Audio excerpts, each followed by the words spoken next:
My name is Dorian Voss, and I'm 32 years old. For the past 5 years, I've been the lead systems engineer at Novacore Technologies, a cybersecurity startup nestled in the heart of Austin's tech district. Every morning, I drive my Honda Civic down South Lamar, grab a coffee from Joe's on Barton Springs Road, and settle into my desk at our office in the Domain. What most people didn't know was that I wasn't just another employee. I was the architect behind every single line of code that made Novacore's digital security platform work. The irony wasn't lost on me. While CEO Richard Hanley gave flashy presentations to potential investors, talking about our revolutionary approach and cutting-edge algorithms, I was the one who had actually created the entire system. Every security protocol, every encryption layer, every fail-safe mechanism, it all came from my mind, my hands, my sleepless nights coding in my cramped apartment near UT campus before Novacore even existed. If you enjoy stories of cold-blooded revenge and gripping plot twists, like this video and subscribe to the channel now. There are brand new unreleased stories here every day, each one more intense than the last. Richard was the kind of CEO you'd expect from Central Casting. Perfectly styled hair, expensive suits from Nordstrom, and a smile that could charm venture capitalists out of millions. And that's exactly what he did. Last month, we closed a Series B funding round that brought in $12 million. $12 million. The investors loved our proprietary security architecture, as Richard called it in his pitch decks. What they didn't know was that Richard couldn't write a line of code to save his life. I should have seen it coming. The warning signs were there, scattered like breadcrumbs throughout our 5-year journey. Richard's tendency to take credit for technical breakthroughs during board meetings. His habit of introducing me as one of our talented engineers, instead of acknowledging my role as the systems creator. The way he'd nod knowingly when investors asked technical questions, then defer to me with a casual, "Dorian can explain the details." But I trusted him. We'd started this company together, or so I thought. I believed in the partnership, in the shared vision of building something meaningful in the cybersecurity space. Austin's tech scene was booming. Companies like Indeed and Bumble had shown what was possible here. We were going to be next. The meeting happened on a Tuesday morning in September 2025. Richard called me into his corner office, the one with the floor-to-ceiling windows overlooking the Colorado River. He was sitting behind his glass desk, wearing that same practiced smile I'd seen him use with investors. "Dorian, I've been thinking about the company's direction," he said, his voice carrying that measured tone he used when he was about to deliver bad news. "We're entering a new phase now, with the Series B funding. We need to streamline operations, bring in some senior-level expertise." I sat there, my coffee growing cold in my hands, watching him build up to whatever bombshell he was about to drop. "I've decided to bring in a consulting firm to help optimize our technical infrastructure. McKinsey has some brilliant people who specialize in scaling tech companies. They'll be taking over the strategic direction of our platform development." My stomach dropped, but I kept my expression neutral. "What does that mean for the engineering team?" Richard's smile widened, but his eyes remained cold. "Well, that's what I wanted to discuss. Your role here has been valuable, don't get me wrong, but we're moving beyond the startup phase now. We need people who understand enterprise-level solutions, who've worked with Fortune 500 companies." The words hung in the air like smoke from a house fire. I knew what was coming, but I let him say it. "I'm going to have to let you go, effective immediately. I know this is sudden, but the board feels it's the right move for the company's future. 5 years. 5 years of 16-hour days, of building something from nothing, of creating a security system that was genuinely innovative. And he was dismissing me like I was some junior developer who'd outlived his usefulness." I stood up slowly, my mind already racing ahead to what this really meant. "I see," I said quietly. "And the intellectual property rights to the system I designed?" Richard's laugh was sharp and dismissive. "Come on, Dorian. You worked for Novacore when you developed that code. Everything belongs to the company. That's how employment contracts work." He leaned back in his chair, completely confident in his position. "Look, I'm not trying to be cruel here. You'll get a decent severance package, 2 months' salary, continuation of your health insurance through Cobra. But let's be realistic about your contributions. In a year, maybe 2, nobody's going to remember who wrote the original code. The important thing is what we do with the technology moving forward." That was his mistake. That single sentence revealed everything I needed to know about Richard Hanley's character and his fatal underestimation of both me and the situation he was creating. I walked out of that office carrying only my personal belongings, a coffee mug from South by Southwest 2024, a small succulent plant my sister had given me, and my backup laptop bag. Security escorted me to the parking garage, a humiliating ritual that Richard had probably orchestrated to make a point. But as I sat in my car, watching the Austin skyline through my windshield, I wasn't angry. I was calculating. You see, Richard had made a fundamental error in his assessment of the situation. He assumed that because I'd worked on the NovaCore system while employed by the company, he automatically owned everything I'd created. But Richard was a business major from Texas A&M, not a software engineer. He didn't understand the intricacies of intellectual property law, especially when it came to code development. 3 years before I ever signed an employment contract with NovaCore, I'd been working on a personal project in my one-bedroom apartment on Guadalupe Street. It started as a challenge I'd set for myself after graduating from UT's computer science program. Could I create a truly unhackable security protocol? Night after night, fueled by Torchy's tacos and strong coffee, I'd built the foundation of what would eventually become NovaCore's core technology. I called it Sentinel back then, and every iteration was meticulously documented in my private GitHub repository. Timestamps don't lie. Commit histories are permanent records. And I had over 2,000 commits dating back to 2017, long before Richard and I had our first conversation about starting a company together. More importantly, I'd built the system using a unique architectural approach that I'd never fully explained to anyone at NovaCore. The code wasn't just mine. It was written in my personal coding style, with variable names and function structures that followed patterns I'd developed over years of independent work. Any competent software engineer examining the codebase would immediately recognize that it was the work of a single architect, not a team effort. The morning after my termination, I drove to a small law office on East 6th Street to meet with Marianne Torres, an intellectual property attorney I'd found through the Austin Bar Association. Marianne was sharp, probably in her early 40s, with the kind of focused intensity that made her perfect for this type of work. Her office walls were covered with diplomas, Harvard Law, various tech law certifications, and photos of her with other attorneys at intellectual property conferences. "Tell me about your situation," she said, pouring herself coffee from a machine that looked like it cost more than most people's monthly rent. I laid out everything for her. The timeline of my original development work, the employment contract I'd signed with NovaCore, the fact that my personal repository predated my employment by 3 years, the dismissal, and Richard's assumption about ownership rights. Marianne listened intently, taking notes on a yellow legal pad. When I finished, she leaned back in her chair and smiled. "This is actually more straightforward than you might think," she said. "Texas follows the work-for-hire doctrine, which means that generally, yes, anything you create while employed belongs to your employer. But there are significant exceptions, especially for pre-existing intellectual property." She pulled out a thick legal book and flipped to a marked page. "If you can demonstrate that the core technology was developed before your employment, and that your employer was aware they were licensing or using your pre-existing work, then you retain ownership rights. The key is documentation." That's when I showed her my laptop. We spent the next 2 hours going through my GitHub repository, examining timestamps, reviewing commit messages, and documenting the evolution of the Sentinel system. Every major breakthrough, every security innovation, every line of critical code. It was all there, dated and verified. "This is a goldmine," Marianne said, her eyes lighting up as she scrolled through the repository. "You have irrefutable proof that you created this technology independently. Did you ever discuss your pre-existing work with Richard Hanley or anyone else at NovaCore?" I pulled out my phone and showed her email threads from early 2020, conversations where I'd explicitly told Richard about my personal security project and how it could form the foundation of our startup.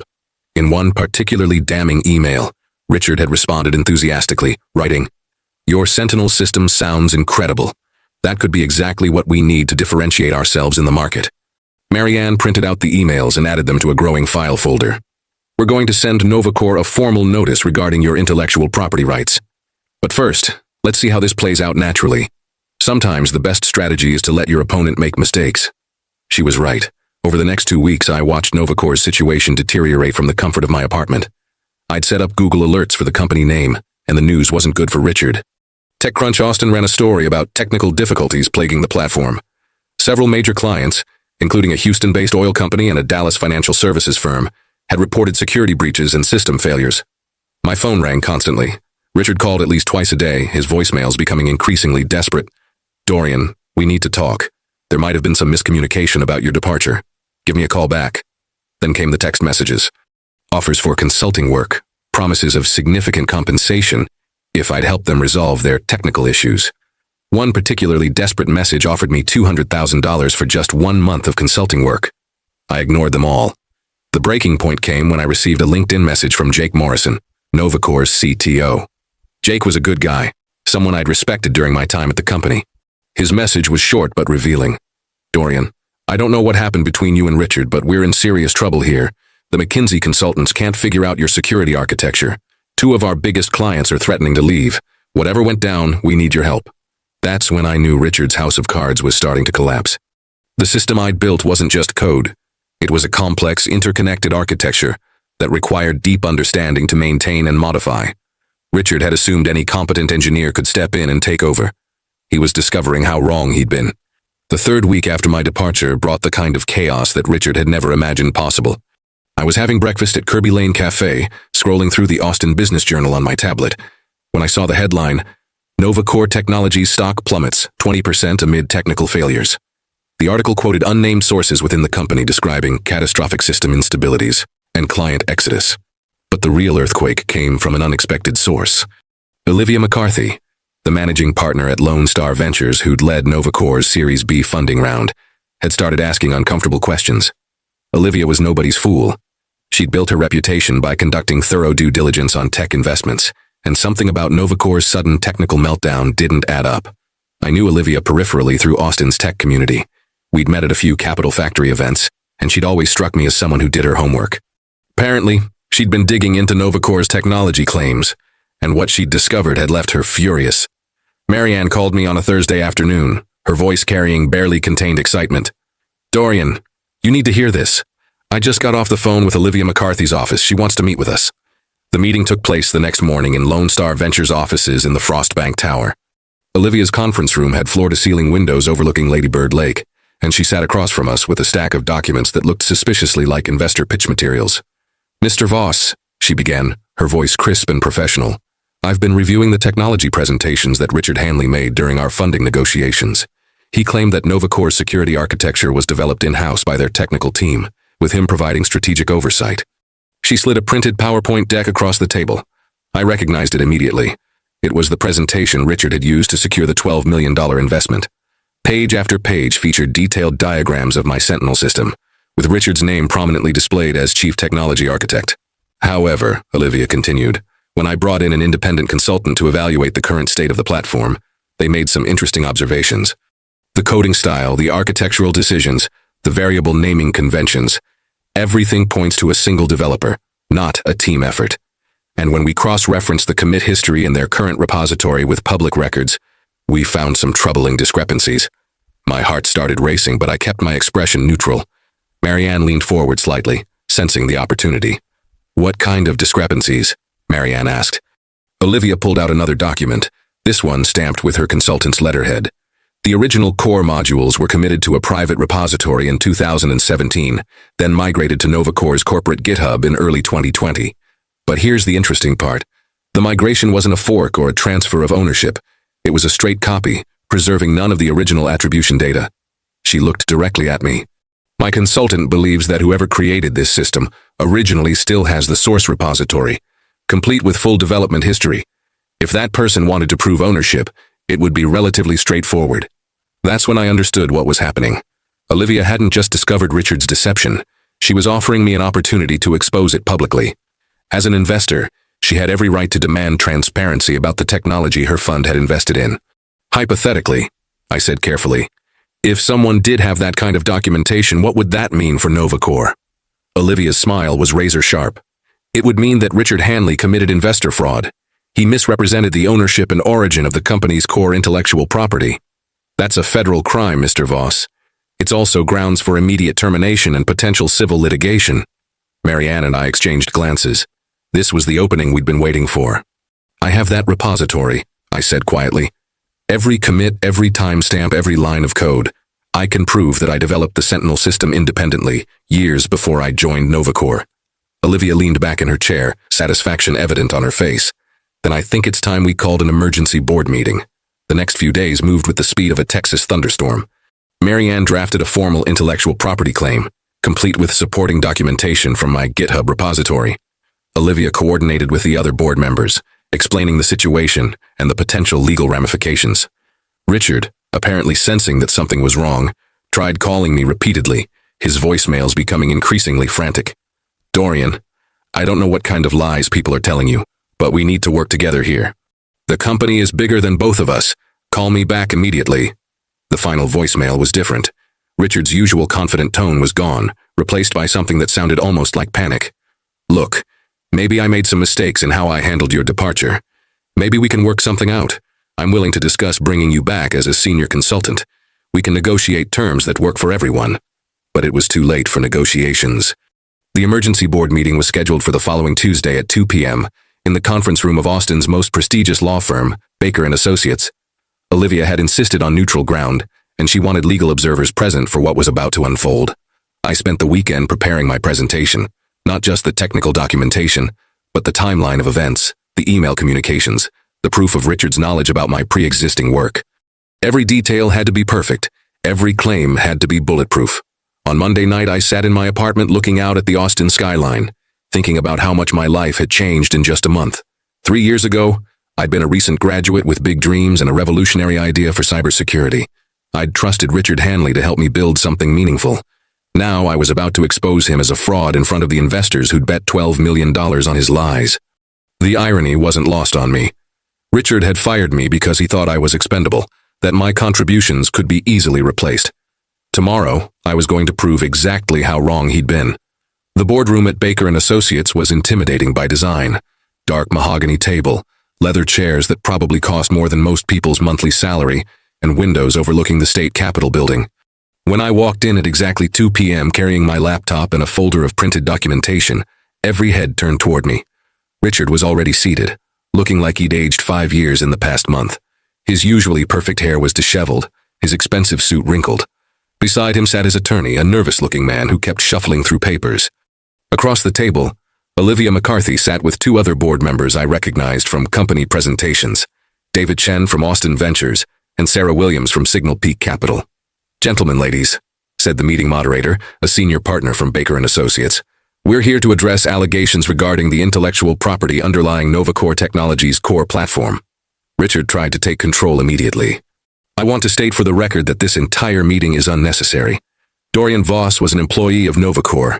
Any work he performed during his employment belongs to the company. This is a straightforward employment law issue." Marianne stood up, her voice calm and professional. "Mr. Hanley, we're not disputing employment law. We're discussing the ownership of intellectual property that predates Mr. Voss's employment by 3 years." That's when I opened my laptop and connected it to the conference room's projection system. The first slide was simple, a screenshot of my private GitHub repository showing the creation date of the Sentinel project, March 15, 2017. "This is my personal repository," I said, my voice steady despite the adrenaline coursing through my veins. "It contains the complete development history of the security system that NovaCore claims as their proprietary technology." I clicked to the next slide, showing a commit history with over 2,000 entries, all timestamped and attributed to my personal GitHub account. Every major component of NovaCore's platform originated from this codebase. The encryption protocols, the threat detection algorithms, the user authentication systems, all of it. Richard's attorney whispered something urgently in his ear, but Richard waved him off. "That's impossible." The NovaCore system was developed collaboratively by our entire engineering team. I smiled and clicked to the next slide, an email thread from February 2020, just before I officially joined NovaCore. The emails showed Richard enthusiastically discussing my Sentinel project and how it could become the foundation of our startup. In this email, I said, reading directly from the projection, "You wrote, and I quote, 'Your Sentinel system sounds incredible, Dorian. That could be exactly what we need to differentiate ourselves in the market. When can we discuss licensing terms?'" The room fell silent. Olivia McCarthy leaned forward, her eyes fixed on Richard. "Licensing terms, Richard? That's an interesting choice of words for something you claim was developed by your employees." Richard's face had gone pale. That was just preliminary discussion. We were exploring different options for how to structure the technical development." "Really?"